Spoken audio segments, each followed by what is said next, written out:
धुळे तालुक्यातील लोणखेडी गाव परिसरात झोपडी जोडून भावा बहिणीचा मृत्यू झाल्याची घटना उघडकीस आली होती।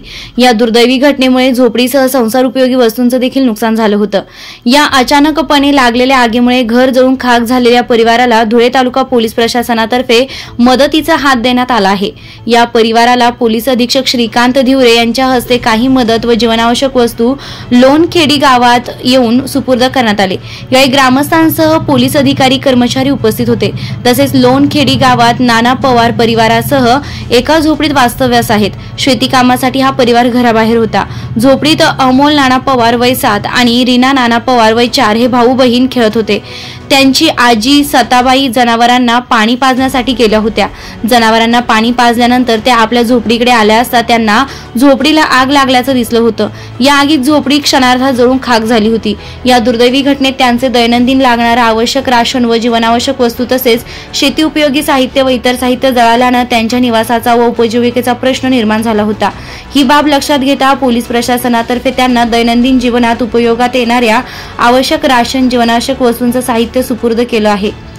तसेच पोलीस अधीक्षक श्रीकांत धिवरे यांनी त्यांच्या टीमच्या नाविन्यपूर्ण कामाची गावकऱ्यांनी प्रशंसा केली आहे। दिलीप साळुंके, धुळे तालुका प्रतिनिधी।